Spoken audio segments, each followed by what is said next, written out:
Hello, everyone, and welcome back to Identity Insights by Indicio. I'm your host, Tim Spring, and today I'm joined by Indicio CEO Heather Dahl to discuss a recent trial that Indicio participated in Aruba. Thanks for taking the time to join us here today, Heather. Would you mind starting us off with a little bit about yourself? Hi, Tim. I'm Heather Dahl. I'm CEO, and I'm one of the co-founders of Indicio. I've been working in this space of decentralized identity for quite a while now, and I'm really excited to talk with you today about what we've done in Aruba because it is a milestone I never thought that I would experience, especially so soon. All right, awesome. So yeah, tell me all about it. What were we trialing and what did we kind of find?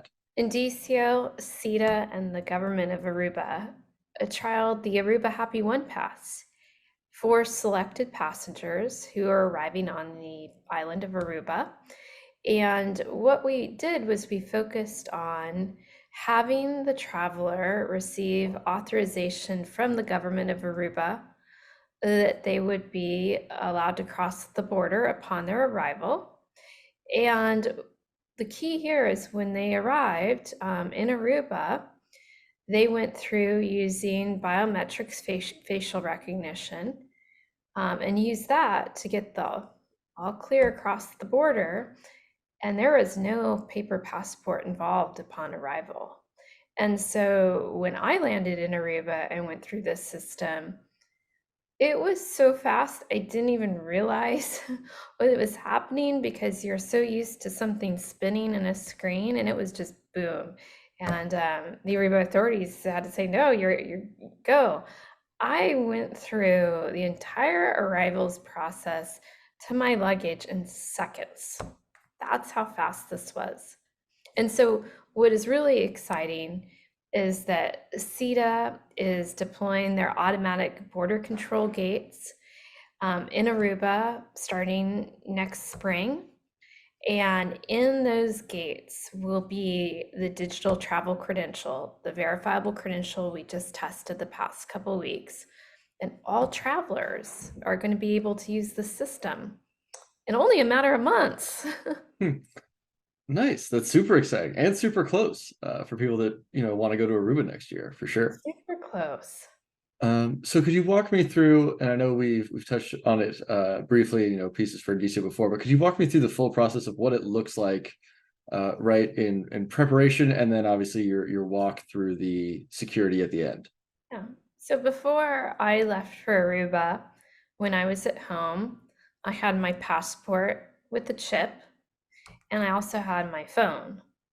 And in order to go to Aruba, you have to fill out an ED card on on a website that the government runs. And so when I connected to that QR code using my mobile device, it instructed me to, if I wanted to opt in, first of all, to a seamless journey.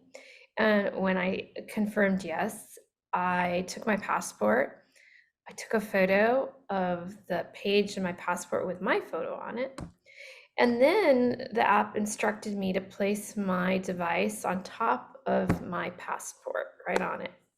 And what that does is it actually opens the chip in the passport and it ingests the data into your mobile device. And then the app asks, would you like to receive a digital travel credential and consent to the verification of your passport? And I said yes. Part of what was ingested was the photo in my passport, which is a higher quality photo than what's actually on your page. And I was also asked to do facial recognition liveness selfie test as part of the process.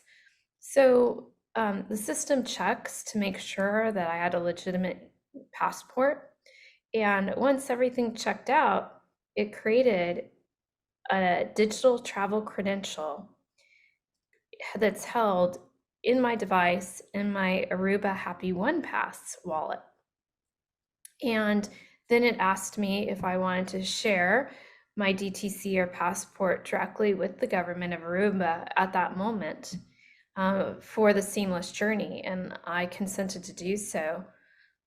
That was a peer-to-peer exchange of my digital travel credential or my passport. I was providing it directly to the government of Aruba.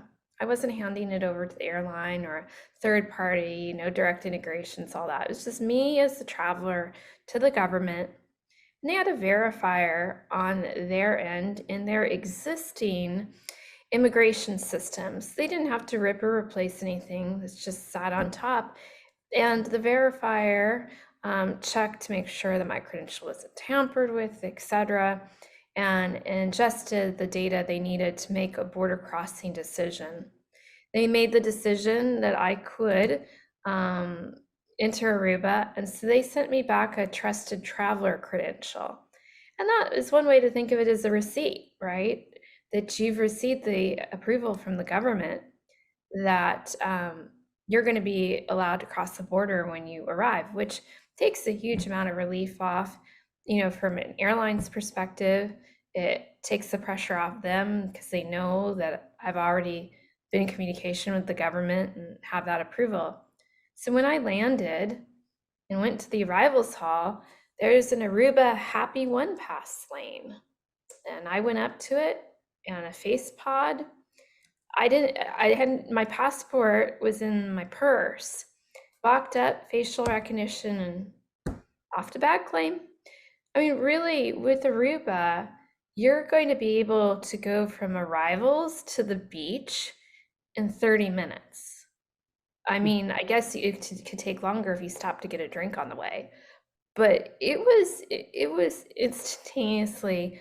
I never thought in my life I would call an immigration arrivals experience beautiful, but that's exactly what it was. Everything about it was just on point, and what was truly a milestone for not only Indicio, but CETA and the government of Aruba, and then the community, the Hyperledger community that has spent so much time building this technology and as a community and the open source, is using blockchain technology and a verifiable credential. I crossed a border with no paper passport at my arrival. And that, I mean, was a true moment. So that's why we're excited about everything that we have going forward. Nice. No, that definitely sounds pretty exciting, especially the 30 minutes or less to the beach. When you were going through the security, I'm curious a little bit more about how that facial recognition worked. If you just kind of walked through a machine, if you stopped and had it scan your face, what did that process look like? The best way to describe it is there is an iPad looking screen on top of a pole. It is nicely done white. It's a walked right up to it. I mean, you don't have to do anything. It picks up your facial recognition and makes that decision that it's you based on information that as a traveler I've shared directly to the government. And from there, that triggers that you can cross right on over. That's it. I mean, it happens so quick. I mean, if you blink, you kind of almost miss it. That's how fast it moves. All right. No, that's very cool because I know some right facial recognition takes a while to scan and do all these Yeah. things. So, And um, that's really, the CETA automatic border control gates that are a part of this, right? It's a digital travel credential built upon verifiable credentials, specifically Aries and OnCred, using DGov from DIF. And that is integrated into the CETA automatic border control gates and the government of Aruba's existing immigration software system. okay. So were there any key takeaways or things that came up during the trial that you didn't quite expect? One of the interesting things that we discovered was exactly what we were hoping for, is that some passengers were asked to go see an immigration officer. And that's because for a number of reasons, their biometrics upon presentation at the face pod didn't match what was provided in their passport.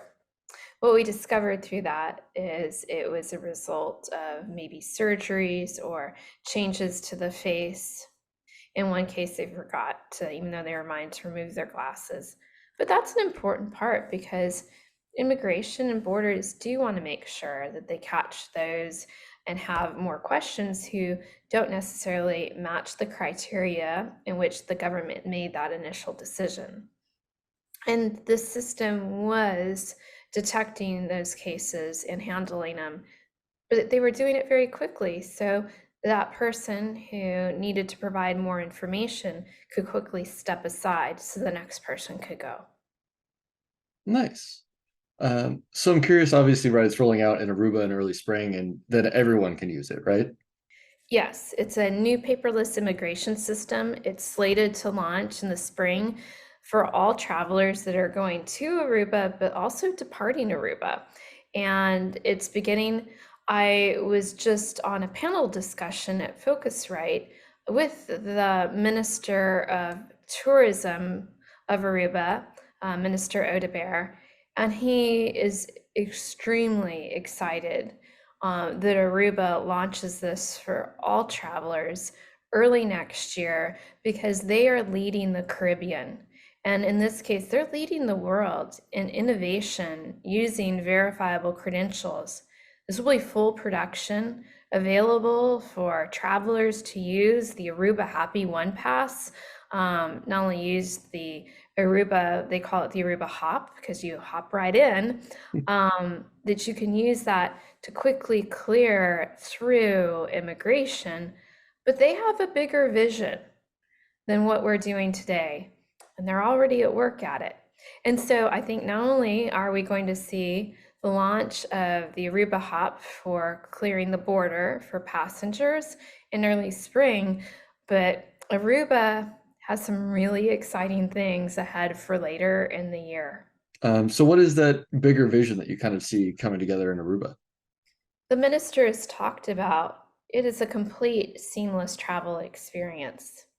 And that means not only flying to and from the immigration experience, but looking at hospitalities, hotels, rental cars, tour operators, that this becomes a seamless journey to and from Aruba during your entire stay there.